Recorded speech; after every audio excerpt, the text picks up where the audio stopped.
Hello les amis, j'espère que vous allez bien. Alors j'ai mis beaucoup de temps à faire cette vidéo là.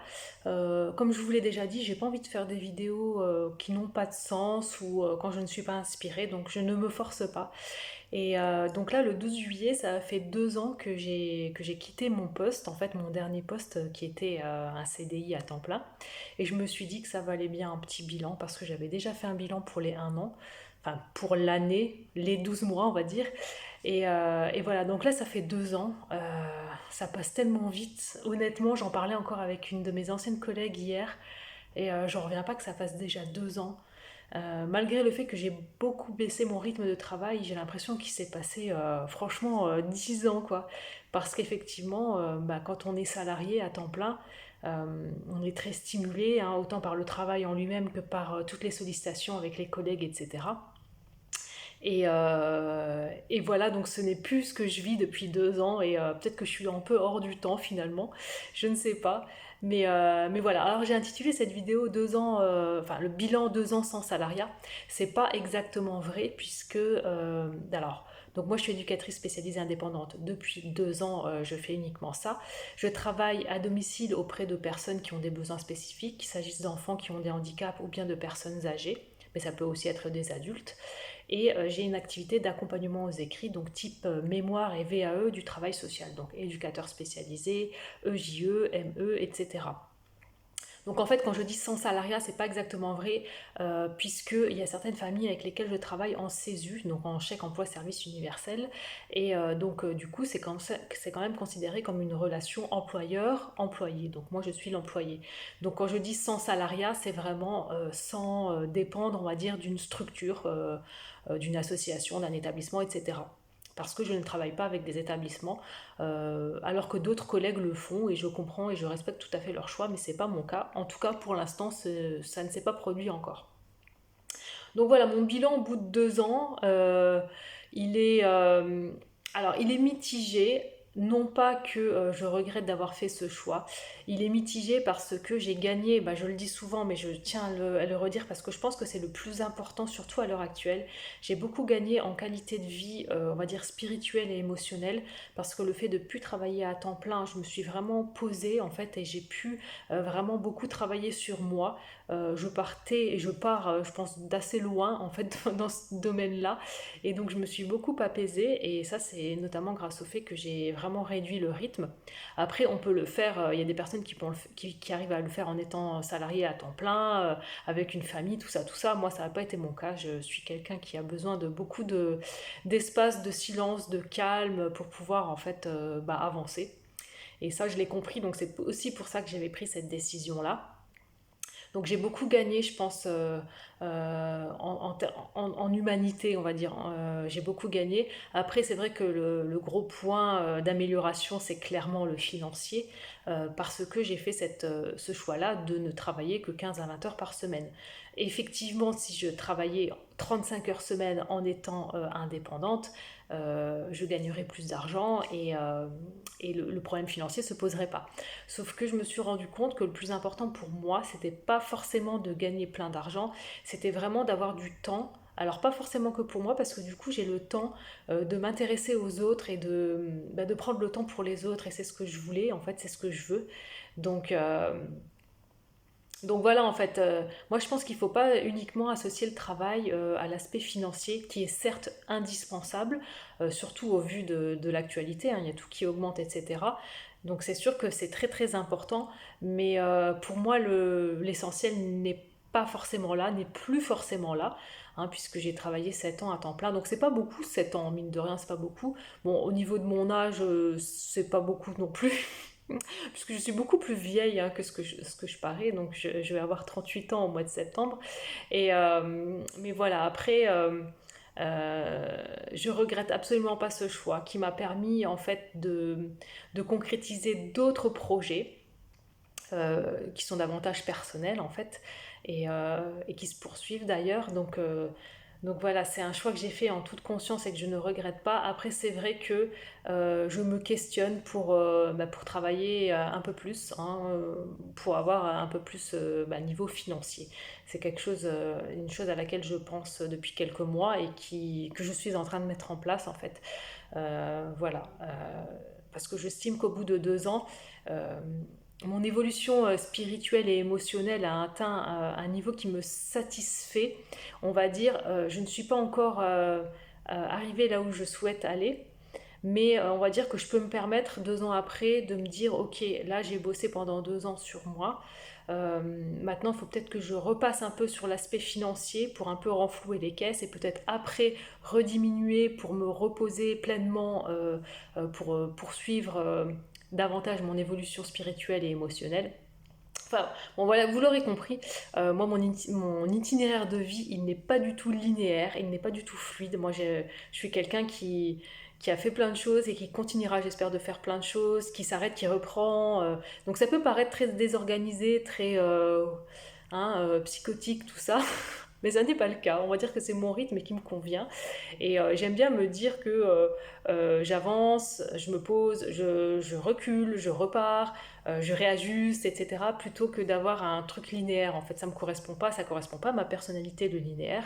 J'ai jamais fonctionné comme ça depuis toute petite, je pense, j'ai jamais fonctionné comme ça.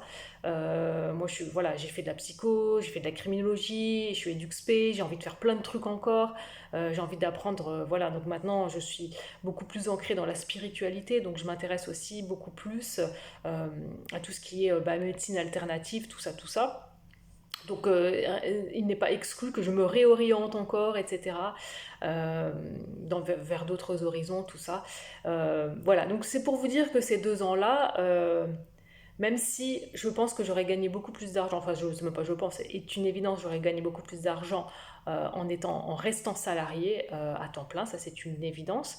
Mais je ne serais pas la personne que je suis actuellement parce que j'aurais pas pu me poser, euh, prioriser, parce que moi j'étais quelqu'un qui avant, j'étais vraiment quelqu'un de carriériste entre guillemets, pour qui les études étaient très importantes, les diplômes, le travail, machin et tout. Je me disais non mais moi jamais je pourrais être mère au foyer, etc. Alors que là c'est clairement, je vais pas dire que c'est ce que je veux, mais je me dis oui, pouvoir voir mes enfants, être au quotidien avec eux, etc. C'est quelque chose qui me parle aujourd'hui alors que ça ne me parlait pas avant. Donc c'est aussi ça l'avantage aussi d'avoir un peu reculé, d'être mis en stand-by au niveau du salariat. C'est aussi pour voir que parfois on pense que des choses dans notre manière d'être ou de faire sont figées et en fait il suffit de pas grand chose pour se rendre compte que on peut s'épanouir dans autre chose, d'une autre manière, etc. Notamment, bah voilà, on parle beaucoup du travail comme étant un vecteur d'épanouissement, d'utilité sociale, etc. Ce qui est vrai en soi, je pense. Mais le bénévolat aussi, on est utile et bon, on n'est pas rémunéré, mais on est aussi une utilité. Je pense que le travail n'est pas le seul moyen de se rendre utile. En tout cas, moi j'ai l'impression d'être beaucoup plus utile aux autres depuis que je suis indépendante comparé à quand j'étais salariée, parce que quand j'étais salariée, j'avais le rythme d'une salariée. Donc je commençais, bon moi je suis quelqu'un du matin, donc j'arrivais au bureau le matin, il était 7h, 7h15. Je repartais le soir, il était presque 5h. Voilà, le soir j'en avais marre, j'avais pas forcément envie de faire des trucs. J'admire les gens qui font du sport, qui vont faire les courses et tout. Non, moi c'est pas du tout mon truc. D'ailleurs, un des plaisirs que j'ai depuis 2 ans, c'est de pouvoir faire mes courses euh, à des heures où il n'y a personne, voilà, de pouvoir vraiment être à côté. En fait, c'est-à-dire que moi, je suis jamais au même endroit que tout le monde au même moment. En fait, c'est pas possible. Ça, pour moi, c'est même maintenant, c'est inimaginable. En fait, on est en juillet, voilà, les vacances et tout. Tout le monde qui est sur la route en même temps, tout le monde qui est dans les campings, dans les hôtels, dans les machins en même temps. Ça a jamais été mon cas. Moi, quand j'étais salariée, je prenais 2 semaines en juin et une semaine en septembre, et ça me convenait très bien. Autant au niveau, on va dire, de l'atmosphère. Il n'y a pas des enfants qui courent partout et tout. Qu'au niveau des tarifs, hein, clairement, hein, parce que quand on part en juin et en septembre, c'est beaucoup moins cher que quand on part en juillet et août. Donc voilà, tout ça pour dire que je pense que j'ai beaucoup évolué en termes de... Enfin, en tant que personne, clairement, mon humanité s'est vraiment développée, d'autant plus que le fait de travailler en fait en individuel, hein, que ce soit dans l'accompagnement à domicile ou dans les écrits, euh, on a une relation de un à un avec les personnes. Donc c'est vrai que ça permet d'aller peut-être plus en profondeur et puis aussi les personnes sont plus en confiance et du coup on affiche chacun nos vulnérabilités. Voilà, c'est vrai que je trouve que c'est vraiment très très intéressant comme manière de travailler comparé au salariat, en tout cas dans le secteur social où on est vraiment sur de la gestion de masse. Je suis désolée de dire ça comme ça, mais c'est la réalité, hein, clairement. Il y a beaucoup plus de demandes d'accompagnement que de professionnels disponibles et disposés à travailler dans ces secteurs-là. Donc c'est vrai que c'est une expérience depuis 2 ans qui m'a permis de m'ouvrir au niveau de mon être, quoi. Donc clairement, c'est très positif à ce niveau-là. Et donc comme je vous le disais, financièrement, je pense que je vais repartir, alors peut-être vers du salariat. C'est pas impossible non plus pour avoir une certaine stabilité parce que quoi qu'on en dise, le fait de travailler avec des particuliers, notamment des enfants, du coup il y a les périodes scolaires, etc., les vacances scolaires, etc. Les accompagnements aux écrits, souvent c'est sur des temporalités qui sont limitées, 1 mois, 2 mois, 3 mois, ça peut être plus, mais ça peut être beaucoup moins aussi. Donc c'est vrai que le salariat a cet avantage-là de permettre une certaine régularité, une stabilité, on va dire, dans le temps, qui permet aussi de se projeter en fait. Simplement pour la vie de tous les jours, quoi, c'est peut-être un peu plus la charge mentale est peut-être moindre quand on est salarié que quand on est indépendant, parce que quand on est indépendant on marche un peu sur des œufs. Moi c'est un côté qui me fait un peu vibrer parce que j'aime bien me dire comment je vais m'en sortir, etc. Par contre quand on se le dit trop souvent, c'est peut-être la sonnette d'alarme pour se dire oh là bon il faut peut-être que je réajuste. Donc voilà, j'ai un bilan qui est plutôt positif. Mais comme je le dis souvent, comme je l'ai écrit dans mes livres et comme je le dis dans les vidéos et comme je l'écris souvent au travers de commentaires, etc., moi je conseille à toutes les personnes qui veulent devenir indépendantes effectivement de s'élancer clairement, mais de garder peut-être un pied à temps partiel dans le salariat. Ce sera une sécurité supplémentaire et ce sera une charge mentale en moins de se dire je sais que tous les mois j'ai au moins 800, 900 euros qui rentrent et le reste en fait du coup je gère comme je peux. Ça, c'est vraiment un conseil que je donne. Je ne l'ai pas fait, j'aurais peut-être dû le faire. Après, c'est aussi mon côté entier et authentique. Moi, j'ai dit, je veux être indépendante, donc je suis indépendante. Voilà, donc comme je vous le disais, moi, ça fait 2 ans que j'ai arrêté, le 12 juillet. Hein. Je vis toujours dans le même logement.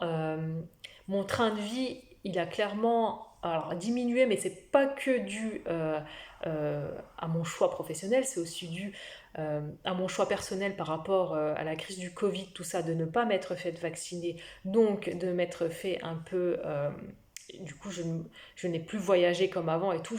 Alors je le rappelle parce que c'est quand même une fierté pour moi, je n'ai jamais fait un seul test PCR de ma vie et probablement que je n'en ferai jamais, j'ai envie de dire. Hein. Bon, je ne sais pas si c'est encore valable ou pas, mais c'est vrai que du coup, je me suis vraiment dégagée de tout ça. Donc ça, plus c'est vrai que c'était peut-être pas le truc le plus judicieux à faire de se mettre en indépendant en juillet 2021, en plein pendant le Covid et tout. Enfin, je sais même plus s'il y avait des histoires de confinement encore ou pas. C'était peut-être pas le truc le plus judicieux à faire, mais bon voilà, c'était le moment pour moi, on va dire. Et donc du coup, voilà, mon train de vie, il a changé dans le sens où je pars moins en vacances, mais ça c'est aussi pour des raisons personnelles. Bon, j'ai un animal de compagnie qui est vieillissant, qui est cardiaque, etc. Donc je veux être le plus possible présente pour lui, même si des fois ça me prend beaucoup de temps et de finances aussi parce que c'est vrai que c'est lourd d'être seul avec un animal de compagnie qui est cardiaque et vieillissant. On n'en parle pas assez. Je vais faire une vidéo sur ce sujet-là parce qu'on n'en parle pas assez. Des personnes comme moi qui sont des propriétaires célibataires. Je ne suis pas une maman solo, je suis une propriétaire solo d'un animal âgé et cardiaque. Donc c'est vrai que c'est prenant psychologiquement et financièrement. Donc en fait j'ai aussi fait ces choix de vie par rapport à... Donc j'avais 3 animaux à la base, du coup maintenant il me reste plus que mon chien, les 2 autres sont décédés de mort naturelle, de vieillesse. Et voilà, donc j'ai fait tous ces choix, c'est pour des raisons voilà, qui me paraissent être comment dire, les plus justes au niveau de ma conscience. Et je regrette pas les choix que j'ai faits. Par contre, aujourd'hui, c'est l'heure du réajustement pour moi, d'un point de vue financier, pour pouvoir un peu, enfin me dire, voilà, je souffle un petit peu. Alors, je ne suis pas, alors depuis 2 ans, comme je vous disais, je vis toujours au même endroit. Je ne suis pas fichée Banque de France, ni quoi que ce soit. Voilà, j'ai toujours réussi à maintenir en fait toutes mes factures, sans emprunter d'argent à personne, etc. Par contre, je suis quelqu'un qui a découvert le découvert, hein, que je ne connaissais pas quand j'étais salarié. Pour moi, un découvert, c'était un truc un peu ésotérique. Voilà, c'était là, mais c'était pas vraiment là. Tandis que là, c'est là, et heureusement que c'est là, en fait, clairement. Mais bon, voilà, après, voilà, globalement, mon train de vie s'est maintenu. Hein. Voilà, je suis dans le même logement, j'ai toujours ma voiture, j'ai toujours, voilà, j'arrive à me dégager des petits plaisirs, des choses comme ça, etc. Mais c'est vrai que financièrement, c'est compliqué aussi par rapport au fait que j'ai un animal qui nécessite un traitement médical mensuel conséquent. Et que le fait de travailler moins, forcément, bah, si je travaille moins, je rentre moins d'argent. Donc rentrer moins d'argent, c'est que bah, si j'ai les mêmes dépenses et que je rentre moins d'argent, forcément, au bout d'un moment, ça va bloquer.